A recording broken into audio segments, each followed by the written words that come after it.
नमस्कार। स्वस्थ देश कार्यक्रम में आपका स्वागत है। किसी भी देश की उन्नति या प्रगति का एक बहुत बड़ा मापक है वहाँ का हेल्थ सिस्टम और वहाँ के जो नागरिक है उनका स्वास्थ्य। और मुझे इस बात की बहुत खुशी है बताते हुए कि जो भारत का जो ट्रेडिशनल जो सिस्टम था हेल्थ का, वो दुनिया भर के अंदर बहुत मशहूर था। और जो जितनी भी आज डिजीज़ की बात करते हैं, चाहे वो एलोपैथी में हो, पर जो लाइफ स्टाइल मॉडिफिकेशन की बात आती है तो जो अपने ट्रेडिशनल ट्रीटमेंट या ट्रेडिशनल वेज ऑफ लिविंग थे वो ही काम आते हैं। इसीलिए भारत सरकार ने पिछले कुछ साल के अंदर जो राष्ट्रीय आयुष मिशन है उसको बहुत तेज़ रफ्तार से बढ़ाया है और 2014 के अंदर इसको एक नया रूप बढ़ाना शुरू किया आयुष के नाम से। आयुष के अंदर जब भी बात आती है पद्धतियों की, तो अपने जो बात करते हैं आयुर्वेद हो, चाहे योगा हो, चाहे नेचुरोपैथी हो, चाहे यूनानी हो, चाहे सिद्धा हो या होम्योपैथी हो, ये सारी चीज़ें हैं। उनका बेसिक एम रहता है कि व्यक्ति बीमारी ना हो और प्रिवेंशन रहे और वो अपने लाइफस्टाइल मॉडिफिकेशन से हो। और अगर किसी भी वजह से व्यक्ति अगर बीमार होता है तो एक कॉस्ट इफ़ेक्टिव तरीके से उसका ट्रीटमेंट हो सके। इसी विषय पर चर्चा करने के लिए कि ये जो राष्ट्रीय आयुष मिशन जो है ख़ास तौर पे राजस्थान में किस तरीके से कार्य कर रहा है, आज हमारे बीच मौजूद हैं डॉक्टर विजय प्रकाश गौतम, जो कि प्रोजेक्ट डायरेक्टर राष्ट्रीय आयुष मिशन राजस्थान में कार्यरत हैं। डॉक्टर गौतम, आपका बहुत बहुत स्वागत है। जैसे मैंने कहा कि जितने भी जो पैथीज़ होती हैं उसमें अगर अपने बात करें, चाहे आयुर्वेद हो, चाहे योगा हो, नेचुरोपैथी हो, बेसिक एम एक रहता है, वो है कि अपन बीमार ना पड़ें। अपनी लाइफ स्टाइल इस तरीके से हो कि अपन कम से कम बीमार पड़ें, और अगर बीमार भी पड़ें तो अपने एक नेचुरल वे में या सिंपल कॉस्ट इफ़ेक्टिव वे में ट्रीटमेंट हो। तो सबसे पहले मैं पूछना चाहूँगा, ये जो आयुष जो बना है जिसके अंदर 5-6 पद्धतियों का सबका एक तरीके से को जोड़ा गया है और एक प्रोजेक्ट के रूप में काम करना शुरू किया है, इसका इंफ्रास्ट्रक्चर किस तरीके से है? सर, पूरे संपूर्ण भारतवर्ष में आयुष के लगभग 7.5 लाख वर्कर्स कार्यरत हैं और 7.5 लाख वर्कर्स यदि पब्लिक स्वास्थ्य के लिए अपनी पूर्ण ऊर्जा और क्षमता से काम नहीं करेंगे तो जो स्वस्थ भारत का मिशन है वो शायद पूरा नहीं हो पाएगा। इसलिए एक राष्ट्रीय आयुष मिशन की कल्पना की गई 12वीं पंचवर्षीय योजना के तहत 2014-15 में। राष्ट्रीय आयुष मिशन में सर 5 चिकित्सा पद्धतियां हैं, जिसमें आयुर्वेद है, योगा है, होम्यो है, यूनानी है और सिद्धा है। इन 5 चिकित्सा पद्धतियों के समूह को आयुष नाम दिया गया है और इनका सर्वांगीण विकास, इनका सुदृढ़ीकरण करने के लिए राष्ट्रीय आयुष मिशन की स्थापना की गई, जो 12वीं पंचवर्षीय योजना में 2014-15 में की गई। डॉक्टर गौतम, जैसे आपने बताया कि ये बेसिकली राष्ट्रीय आयुष मिशन एक तरीके से गवर्नमेंट ऑफ इंडिया का प्रोजेक्ट है, पर हर स्टेट इसको अपने अपने तरीके से उसके गाइडलाइंस पे वर्क करती है। तो राजस्थान के अंदर अगर अपन राष्ट्रीय आयुष मिशन की वर्किंग की बात करें तो कहाँ सेंटर्स हैं, किस तरीके की उनकी वर्किंग है, और इंफ्रास्ट्रक्चर की मैं बात कर रहा हूँ, किस तरीके के सेंटर्स हैं, छोटे सेंटर्स कहाँ तक अपन उनको सुविधाएँ पहुँचा रहे हैं गाँव तक, और ये किस तरीके से लिंक्ड रहते हैं आपस में? आयुष मिशन राजस्थान में इन आयुष पद्धतियों के सुदृढ़ीकरण के लिए काम करता है। मार्च 2015 में राजस्थान में लॉन्च हुआ और उसके बाद से लगातार आयुष की सेवाओं का सुदृढ़ीकरण, जिसमें इंफ्रास्ट्रक्चर है, मेडिसिन की सप्लाई है, या फिर जो हमारे हर्बल प्लांट हैं उसकी उन्नति है, कृषिकरण है, या फिर मेडिसिन की जो गुणवत्ता है उस पर नियंत्रण का कार्य है। ये सभी कार्य राष्ट्रीय आयुष मिशन के तहत किए जा रहे हैं और मार्च 2015 से ये लॉन्च हुआ। अभी माननीय मुख्यमंत्री महोदय का निरोगी राजस्थान को लेकर के उनकी संकल्पना है।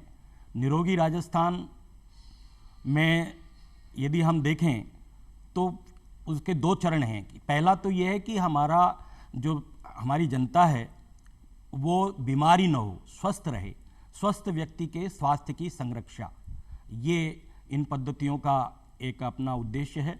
और इन उद्देश्यों को पूरा करने के लिए आयुर्वेद के जो सिद्धांत हैं उनको जनमानस तक पहुंचाना, जन जागरण करना, ये राष्ट्रीय आयुष मिशन का एक काम है।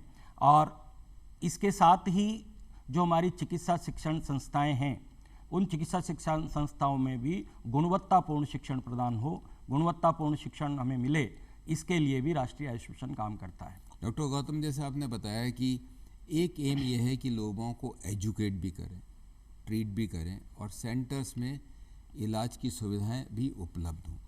तो मैं जो पूछना चाहता हूं कि आपके जो सेंटर्स हैं, क्योंकि सेंटर्स प्राइमरी सेंटर से लेकर टर्शरी सेंटर तक बनते हैं कि भाई जो छोटी जगह हैं उसको उस हिसाब से सेंटर्स जाते हैं, और जो बड़ी जगह हैं वहाँ पे बड़े सेंटर्स, एजुकेशन, जैसे आपने बताया कि लोगों को एजुकेट भी करते हैं, क्योंकि आयुष प्रोजेक्ट से जितने भी सभी स्पेशलिटी के डॉक्टर्स वहाँ पे रहते हैं और वो आगे लोगों को एजुकेट करेंगे तभी अपना एक प्रोसेस चलेगा।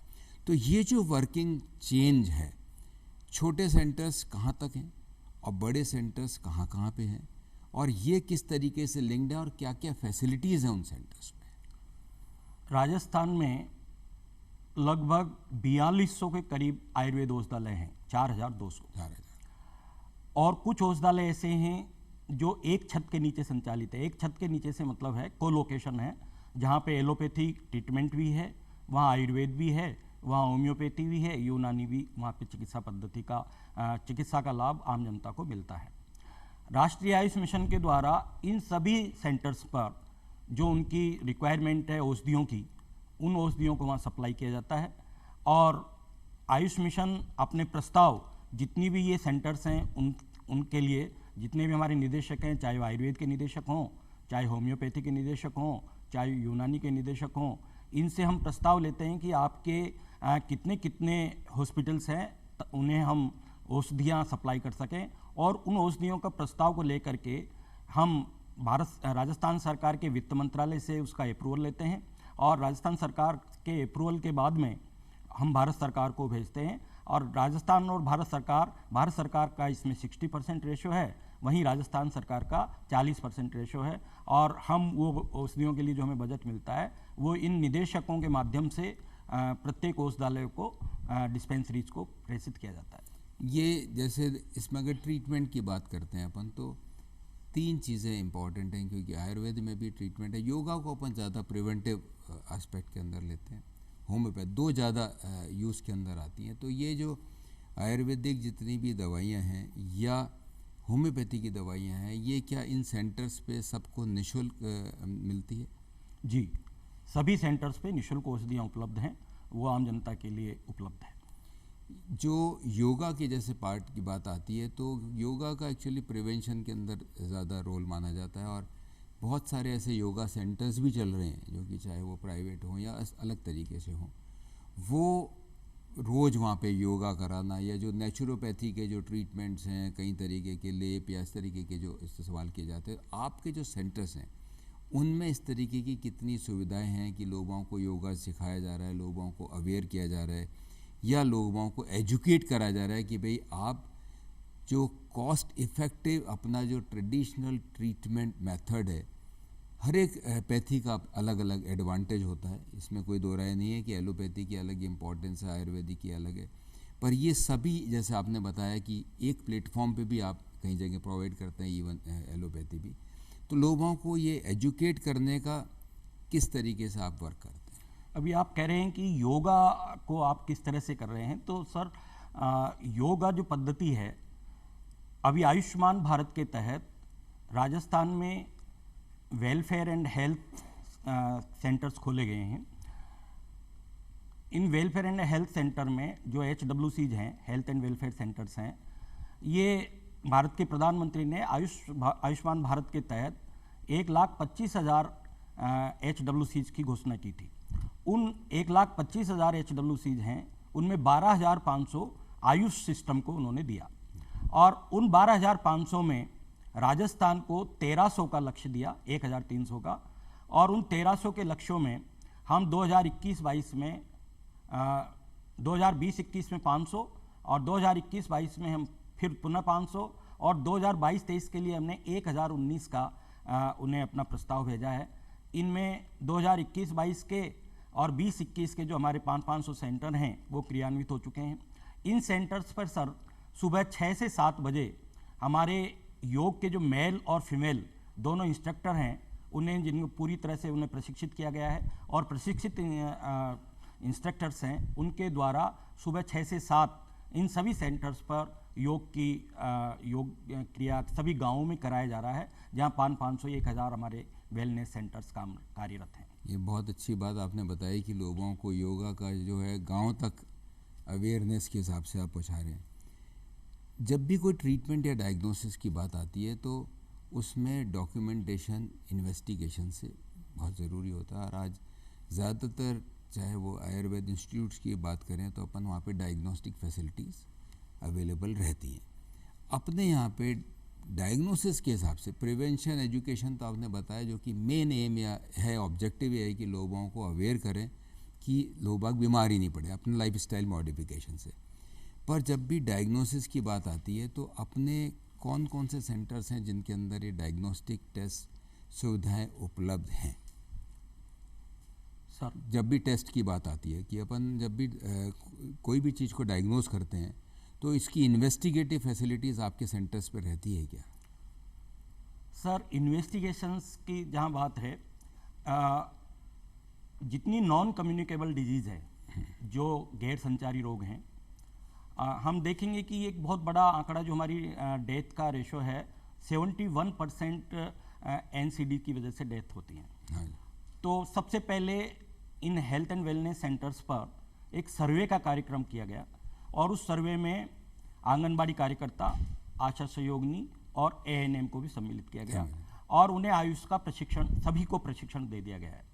इसके तहत एक MOU भी हुआ, जो हमारे चिकित्सा एवं स्वास्थ्य विभाग के सेक्रेटरी साहब और हमारे आयुष विभाग की सेक्रेटरी मैडम, इन दोनों के हस्ताक्षरों से एक MOU पूरे सभी जगह पे प्रेषित कर दिया गया है, और उसी MOU के तहत ANM, आशा सहयोगिनी और आंगनबाड़ी कार्यकर्ता ये भी कार्यरत हैं, और एक सर्वे किया जा रहा है, और प्रत्येक परिवार को चिन्हित किया जा रहा है कि उन परिवारों में कितने तो हमारे कैंसर के पेशेंट हैं, कितने डायबिटीज़ के पेशेंट हैं, कितने हार्ट डिजीज़ के पेशेंट हैं, हाइपरटेंशन के हैं, हाइपोटेंशन के हैं, किडनी रोग से कितने ग्रसित हैं। तो जितनी भी NCD यकृत रोगों से कितने हैं, NCD के जितने मरीज़ हैं, उन सबको चिन्हीकृत किया जाकर आयुष पद्धति से उनका उपचार किया जा रहा है। और उन आयुष पद्धति, अभी आप रिकॉर्ड की बात कर रहे थे, तो हमने इन सभी सेंटर्स पर सभी को लैपटॉप उपलब्ध करा दिए गए हैं।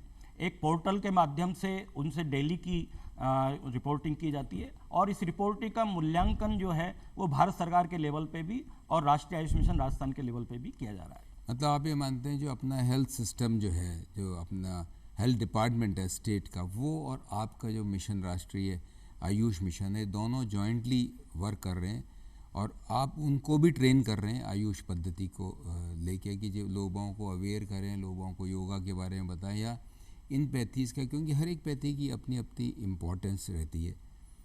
आयुर्वेद की अगर बात करें, क्योंकि अपने यहाँ 2 पद्धति को ट्रीटमेंट के रूप में, मतलब मैं एक जनरल लेमैन की बात बता रहा हूँ, ज़्यादा महत्वता दी गई है, वो एक तो आयुर्वेद को और दूसरा होम्योपैथी को ट्रीटमेंट में।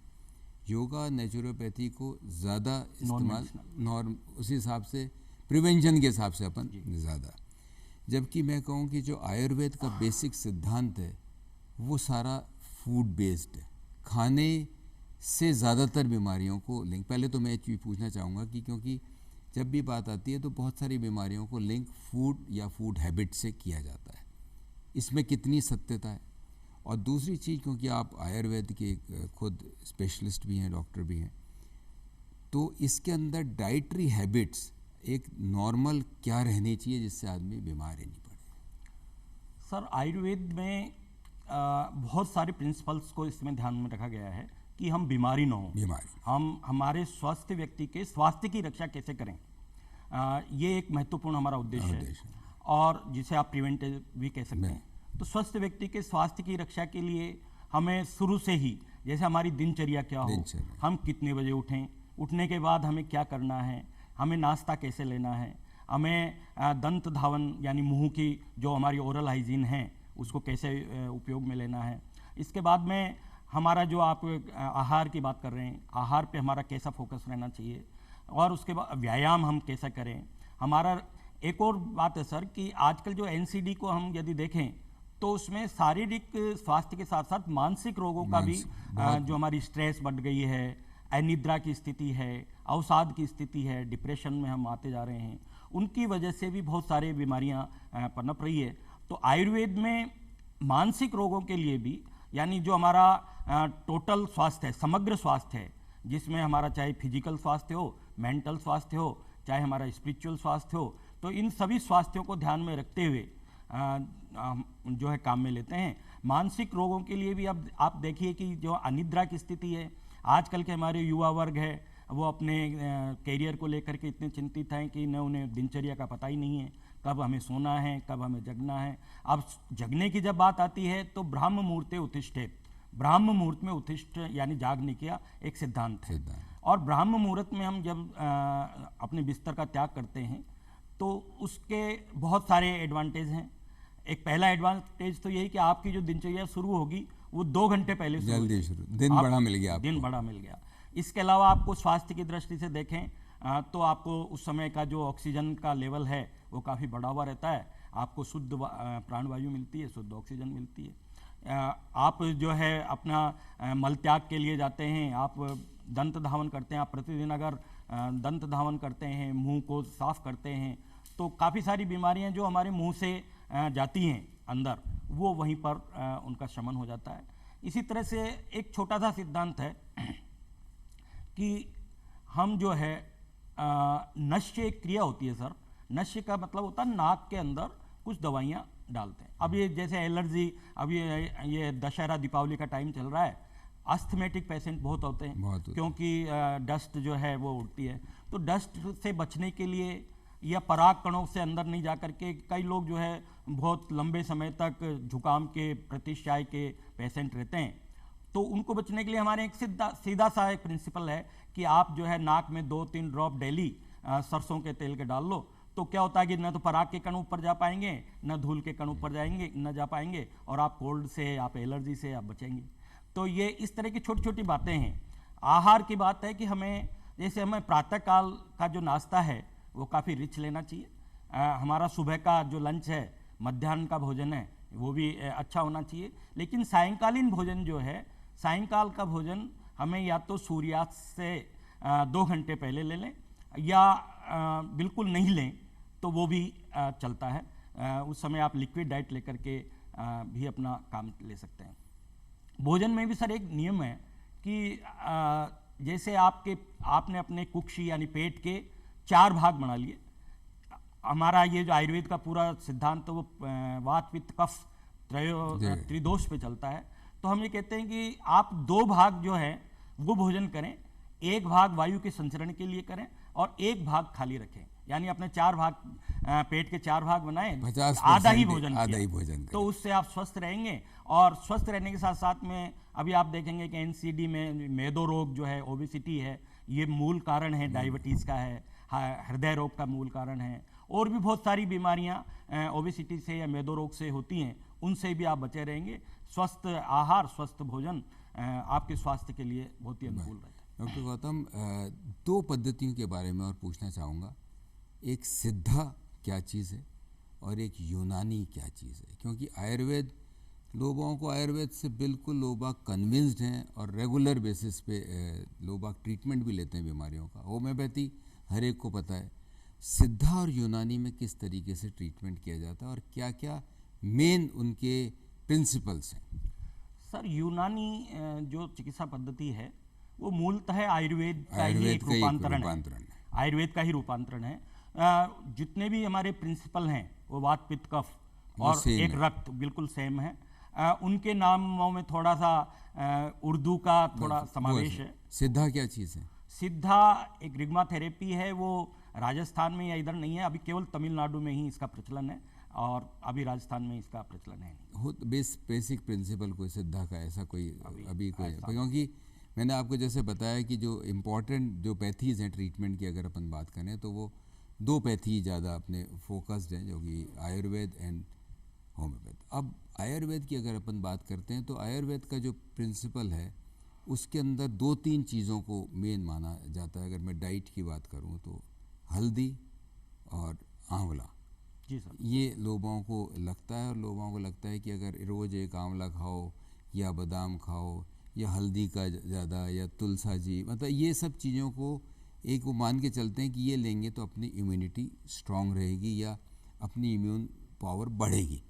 क्या मानते हैं आप सर, इसमें? ये जो इम्यूनिटी वाली बात है, रोग प्रतिरोधक क्षमता जो क्षमता है, की बात आती है। आयुर्वेद में रसायनों का वर्णन है, और रसायन का मतलब ही यह है, मतलब जो बुढ़ापा को और बीमारियों को दूर करे। दूर करें। बुढ़ापा वैसे तो अपनी आयु के हिसाब से आएगा, उसको कोई नहीं रोक सकता, लेकिन बुढ़ापे में जो होने वाली बीमारियां हैं, जो वृद्धावस्था में होने वाली बीमारियां हैं, हम उनसे बचाव कर सके। आपने एक बहुत अच्छा भी उदाहरण दिया आंवला और हल्दी का। सर, आंवला जो है, अगर हम आधुनिक दृष्टि से देखें तो विटामिन सी का प्रचुर स्रोत है, और विटामिन सी जो है वो रोग प्रतिरोधक क्षमता बढ़ाने के लिए श्रेष्ठतम है। और आयुर्वेद की यदि दृष्टि से देखें तो आयुर्वेद में आंवले को वय स्थापक कहा गया है। आमल की वय स्थापन कराणाम श्रेष्ठम। वय स्थापन से मतलब है कि हमारी जो भी दैनिक क्रियाएं हैं, हम बिना किसी रुकावट के, बिना किसी अवरोध के, बिना किसी व्यवधान के नियमित करें। तो इसके लिए यदि आप अब देखिए कि आंवला जो प्रयोग में लेते हैं, उनके कई चीज़ें हैं। उनका आपका जो स्किन का ग्लो है वो काफ़ी अच्छा रहेगा, बालों को गिरने की समस्या नहीं रहेगी। आंवला आँखों के लिए बहुत श्रेष्ठ है, आंवला पेट के लिए बहुत अच्छा है। और आंवला सर एक और इसमें एक खासियत है कि यदि और अन्य किसी भी चीज़ को आप गर्म करेंगे तो उसके जो गुण हैं वो नष्ट हो जाते हैं, लेकिन आंवले में नहीं होता है। आंवले को आप किसी भी रूप में लीजिए, चाहे आंवले का आप अचार बनाइए, आंवले की आप कैंडी लीजिए, आंवले का आप मुरब्बा खाइए, आप आंवले का च्यवनप्राश खाइए, आप किसी भी रूप में आंवले का यदि प्रयोग करते हैं तो आंवला रोग प्रतिरोधक क्षमता को बढ़ाने के लिए श्रेष्ठतम है। और हल्दी का भी उपयोग सर, हल्दी एनीमिया को बहुत दूर करने के लिए बहुत उत्तम है।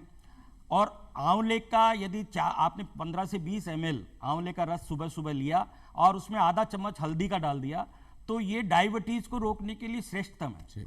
यदि आंवला और हल्दी को आपने लिया तो डायबिटीज की इससे बढ़िया कोई दवा नहीं। डायबिटीज के प्रिवेंशन के लिए आंवला हल्दी का इसको आयुर्वेद में निशा अमल की चूर्ण कहते हैं, निशा अमल की चूर्ण।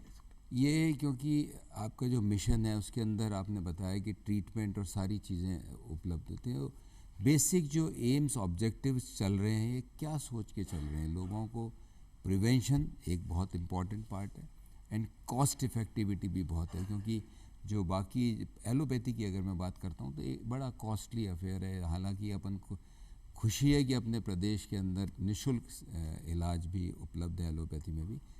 क्या एम्स ऑब्जेक्टिव पे काम कर रहे हैं? मिशन क्या है? बेसिकली मिशन जो वर्ड है, कोई ना कोई एक टारगेटेड वर्ड है, क्या चीज़ है?